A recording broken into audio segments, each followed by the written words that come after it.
Direito e Literatura está de volta, Tribunal do Júri, Júri à Literatura, poderíamos chamar assim. Esse é o tema do programa de hoje e aqui no estúdio os nossos convidados nos ajudam a entender melhor esse assunto por meio de referências literárias. A ideia de que o julgamento deve ser feito pelos pares, a função de acusar, o papel da defesa e o célebre voto de Minerva, tudo isso aparece nas Eumênidas, do Ésquilo, né? Esse é o livro que o nosso Drayton trouxe.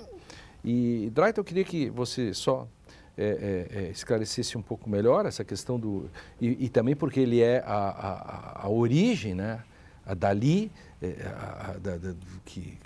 que é não só isso, mas a própria autonomia do direito, por causa da vingança, enfim.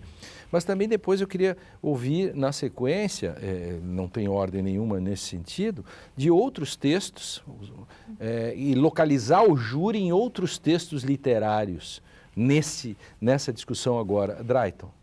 Eu gostaria de mencionar dois autores contemporâneos. Um é Whitehead, que diz que a história da filosofia ocidental não passa de notas de rodapé de Platão.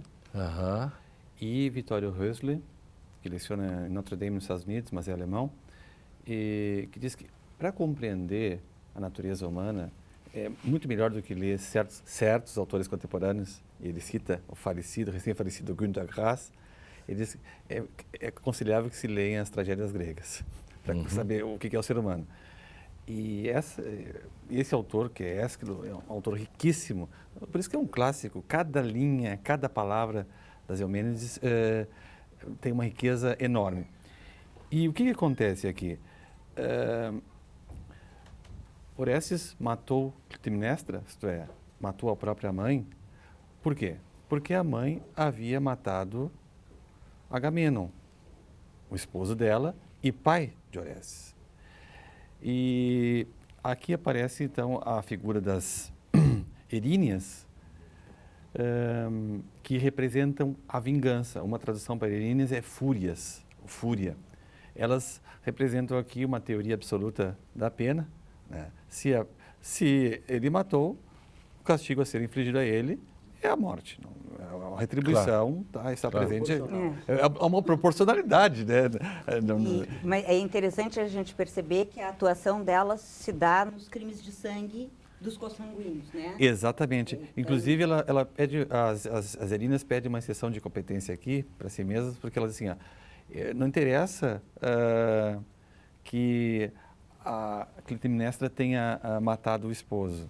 Interessa que tu mataste a mãe, porque as Eríneas eram competentes para esse tipo de crime, crimes sanguíneos. Então, eu estou aqui, não adianta dizer, ele era meu pai. Não. Eu sou competente para acusação no que diz respeito a crimes sanguíneos. Claro. Agora, o interessante, é tão importante esse julgamento de Orestes, ele é tão importante porque a primeira manifestação da autonomia do direito que se dá, porque a partir disso para a vingança e nós institucionalizamos um modo de punir. Quer dizer, esse me parece ser o... Há um procedimento aqui. Claro. Né? Voltando, então, uma coisa é matar a mãe e outra coisa é matar o esposo. As Eríneas eram responsáveis por esse tipo de crime, onde houvesse sangue. Então, o filho que matou a mãe, a esposa que mata o pai, isso não é atribuição dela. E como Palas Atenas, a juíza, consegue convencer as Eríneas e consegue para dizer que isso será discutido em um tribunal formado por cidadãos. Que, no fundo, é a grande história do júri, né? E inclusive, há uma sequência, há uma espécie de Código de Processo Penal, lá, primeiro fala a acusação, depois fala a defesa. Claro. Havia uma ordem, inclusive, no que diz respeito a isso, não era aleatório. Há um aspecto interessante nesse texto, de por que é que esse júri é formado por seres humanos e cidadãos, primeiro, né? Porque e não por deuses. E não por deuses. O julgamento, há um conflito, né, Orestes? Orestes se vê, de um lado, premido pela obrigação de vingar a morte do pai e pelo impedimento de matar a mãe. Ele vive esse conflito. E o que faz Palas Atené quando decide chamar homens para compor o corpo de jurados, que seriam eles a decidir, dizer assim, um Deus não poderia decidir sobre isso. Claro. Né? Só homens poderiam avaliar essa dificuldade, esse conflito entre um dever de vingança e um não direito a tirar a morte da mãe. O Orestes, nesse processo todo, ele tenta, exatamente busca socorro em Palas Atenas, a juíza, com apoio de Apolo, para tentar se defender exatamente e dizer que, olha, eu matei, mas há uma certa justificativa. Exatamente. Inclusive, tem um problema hermenêutico aqui, porque ele teria matado a mãe devido à interpretação de um oráculo. Sim. Ele teria compreendido dessa maneira que a tarefa dele seria matar a mãe. E ele é muito ardiloso, ao ardil na argumentação aqui, até uma tentativa de desclassificação, de atipicidade, dizendo, matou Clitemnestra, que é a mãe, mas o que é mãe? Né? Mãe é aquela que gere, que cria. Então, a mãe, por exemplo, que mata o pai, até que ponto é mãe? É como uma distinção entre matar e atirar em alguém. Sem querer fazer nada infame, mas ali já começa a discussão sobre a afetividade, mas eu vou deixar isso de lado.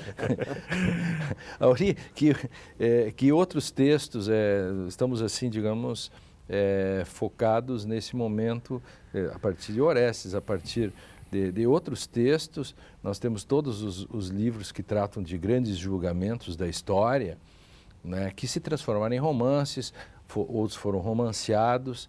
Temos até o Estrangeiro de Camus, o sujeito não vai ao enterro da mãe, é condenado. A literatura é rica nesse sentido. Né? A literatura é rica e, claro, às vezes até com alguma licença poética para trabalhar essas questões do júri. Mas o Estrangeiro ele também nos remete a outras coisas, uma discussão bem interessante, que no júri, em última análise, o que está se julgando não é apenas o caso penal, mas é a pessoa envolvida no caso penal. Se julga a vida, se julga a conduta, a postura, o foi ou não foi, o fez ou não fez. Então ali tu tem uma abertura, e a gente costuma dizer, se julga de capa a capa, mas se julga fora da capa. Deixa eu te fazer uma pergunta em cima disso. Em cima disso, para aproveitar, já vão adiantando assuntos, mas que está dentro do Estrangeiro. Que o Estrangeiro, o direito penal, entre aspas, é absolutamente do autor. E a grande luta, digamos, dos críticos, e eu mesmo escrevi sobre isso há 30 e tantos anos atrás, e você escreve também, que o direito penal é do fato e não do autor. E o júri não se presta exatamente para jogar isso nos braços do direito penal do autor. O júri se presta a muitas coisas, ou a reviver, presentificar, reforçar muitas estruturas que nós não queremos mais, ou que nós não concordamos mais, ou que nós entendemos que não é mais adequado para o que se está. Vamos falar mais adiante, eu acho importante falar sobre a questão da decisão, que para mim é um ponto-chave, que é digamos, é um carro-chefe na tua escrita, e é muito importante essa cruzada contra o decisionismo, e o júri incorpora isso, e incorpora o direito penal do autor. Perfeito. Ou seja, ali eu trago toda a conduta de vida do cidadão, eu julgo ele do nascimento até aquele fato, sem considerar o que nós queremos, que é o julgamento pelo fato autor, não pela minha conduta de vida, pelas minhas opções de vida, pelas minhas opções sexuais, pelas minhas opções, ou pela minha falta de opção, enfim, pela minha situação socioeconômica, cultural. Então o júri ele se abre a um substancialismo decisório, tamanho, que você julga de capa a capa e julga pela cara. E é muito difícil quando nós estamos diante de situações de júri, e eu já atuei em júris, digamos, em que o acusado tinha uma situação de vulnerabilidade, que pode ser você defender uma mulher no júri num crime passional, onde um júri composto predominantemente por homens vai ter um julgamento complicado, ou até predominantemente por mulheres, porque as mulheres também são muito duras no julgamento que elas fazem com as outras mulheres. Quando você vai defender, por exemplo, eu tive a situação de defender um homossexual, um pai de santo, aonde a opção religiosa, a questão sexual dele, tudo será trazido, claro, com uma conotação negativa pelo acusador. E aí nós vamos encontrar também aquele caldo cultural e todo o estigma que já existe, os preconceitos que estão aí. Então é muito complicado. Você tem um cliente preferencial do sistema penal que ali ele é reforçado, o estigma é reforçado. Então a questão de julgar o direito penal do autor é julgar a pessoa por toda a sua vida. Isso me parece um grande tiro no pé, um imenso perigo, e se presta a uma manipulação gigantesca. Então se dá para dizer assim que o júri na democracia, do modo como ele está... Ele não é democrático. Ele não é democrático. O júri é extremamente autoritário. Ele é uma contradição, ele é feito para a democracia. Me perdoe, eu diria assim, ó, o júri cumpriu um papel muito importante na transição de um modelo autoritário, digamos assim, para um modelo democrático. Ele foi importante, ele foi muito importante na superação do modelo inquisitório, modelo acusatório, etc. Mas nós estamos no século XXI e eu vejo hoje o júri como uma falácia de democracia.